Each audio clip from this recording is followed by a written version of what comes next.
Okay, guys, let's get started. You're going to hear me refer to these blades as Khukuris, which is the Nepalese version of the word for the same weapon.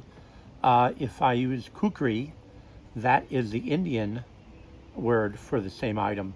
That comes to us through the British, who had a long occupation of India. Since these blades are made in Nepal, we're going to use the Nepalese word Khukuri. So let's start with the BSI 1. This is a model up here. It has a what Frank Gonzalez, the owner of Knives by Hand, calls a parade scabbard, meaning it's a military scabbard, what they say in Nepalese, a dap, with the two belt loops here that lock into a frog.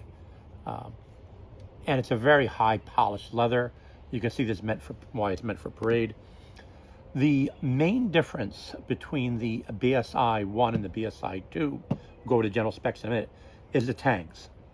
The tang on the BSI 1 is a traditional stick tang, sometimes called a rat tail tang.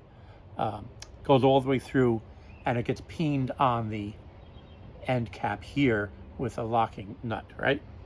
Whereas the BSI 2 has a full tang with a nice distal taper on it. I've mentioned before, I like this style as it gives you the balance of a flat, or probably a rat tail tang, but the strength of the full tang. So anyway, both, we'll go over more details in a moment, but both knives are made of 5160 steel.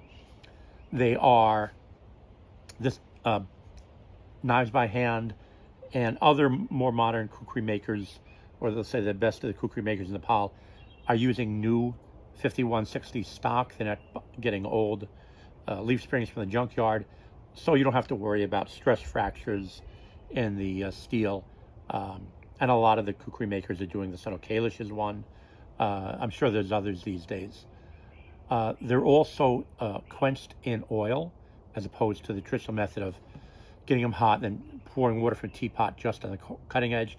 They are zone tempered, so just the cutting edge is the hardest part.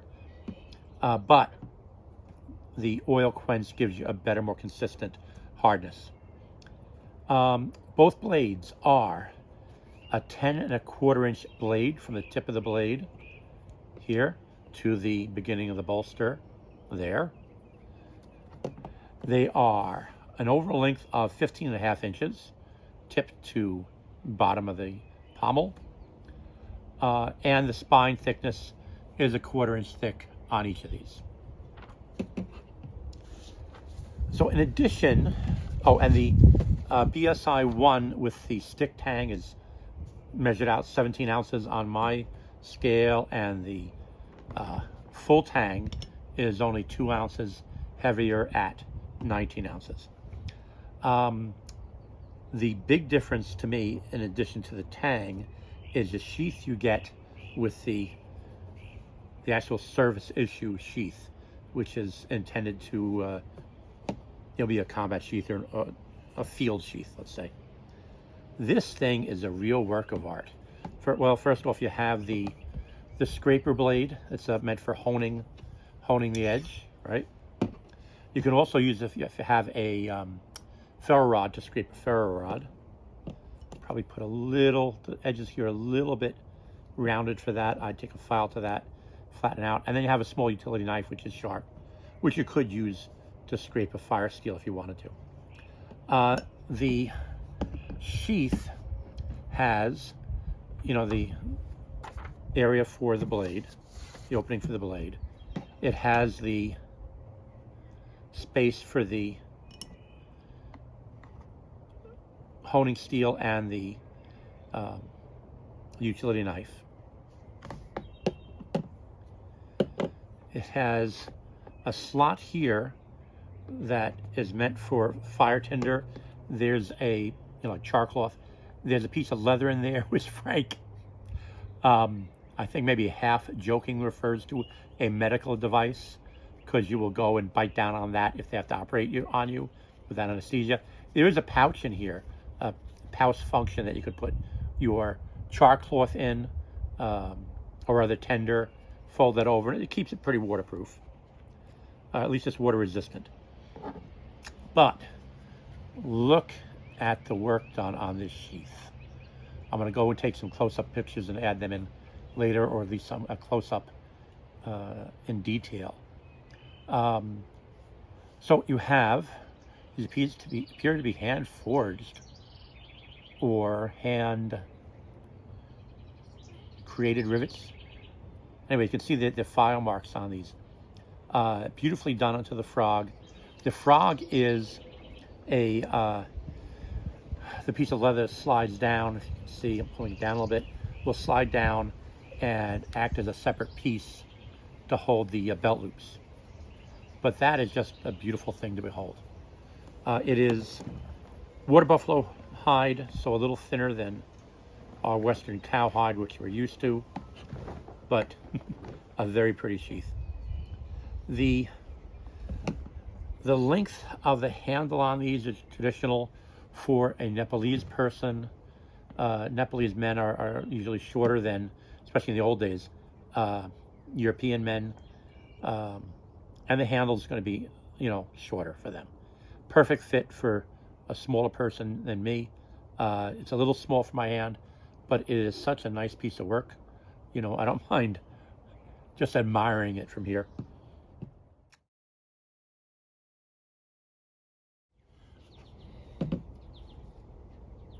All right, let's give you a closer look at that tang.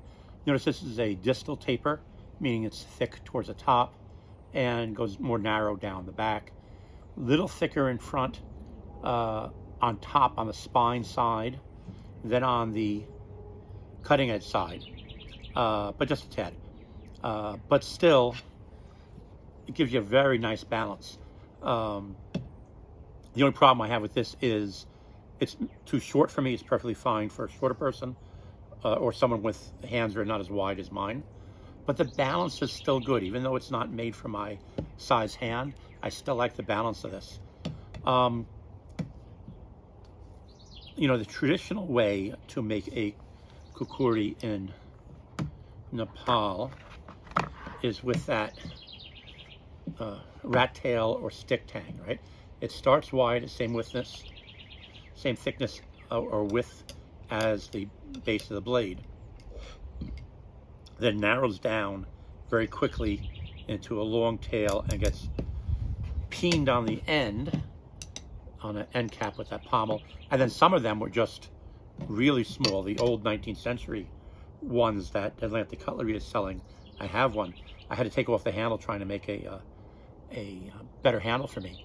And that handle came down to about here, halfway down, and was just a narrow triangle, and that was it. But you have to understand what is primarily an agricultural and a farming tool. You see the same thing in the Philippines.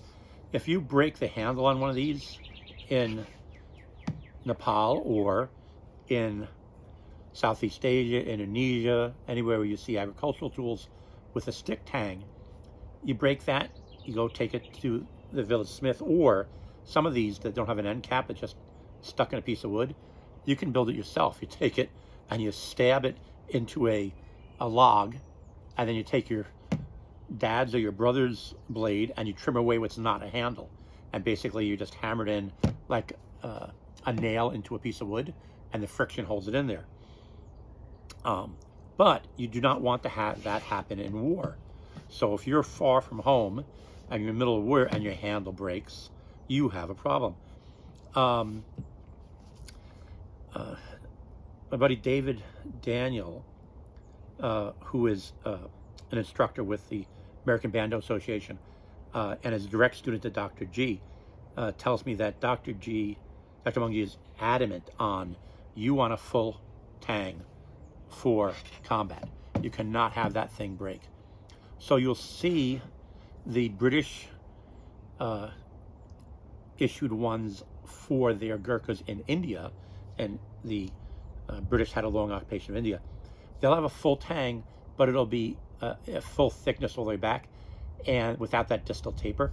And to me, I have one of those. It's very clunky feeling. This feels good. This feels good. Despite it being short for my hand, the balance is right. So you have this bolster here is fit into a little bit, I don't know if you can see, there's a little bit of wood coming up to, usually, this area here that caps down and seats the top, or encapsulates the top of the handle. So there's usually a little bit of wood on the inside in here, and it sits down like a cap, right, over the top. Then you have these two rivets, and these are aluminum with a copper jacket around it, or copper tube. So you have a nice snug fit. You can see the aluminum and copper. Actually, these are, no, I'm sorry, these are steel and copper. The larger handled ones I have aluminum rods, but these are steel and copper. Anyway, then you come down, so you have rivets here. You have, and why did they do the copper?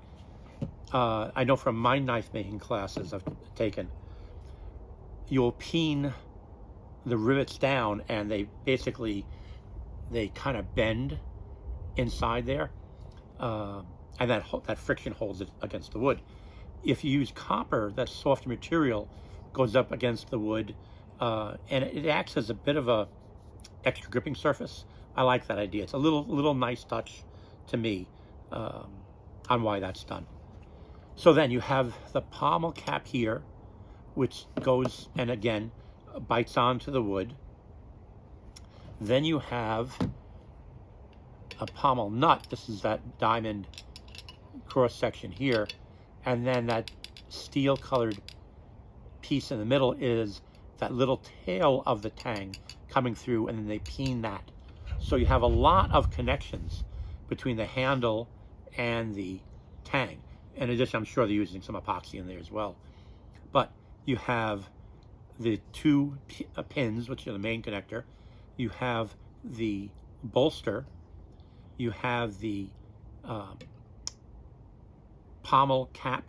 You have a pommel nut, and then the end is peened. So to me, this is a very secure connection. You know, you're off away at war somewhere. You cannot go and just, you know, if your handle breaks, it's not that easy to fix. So you want something that will not break. I like this handle design. Okay, thank you guys.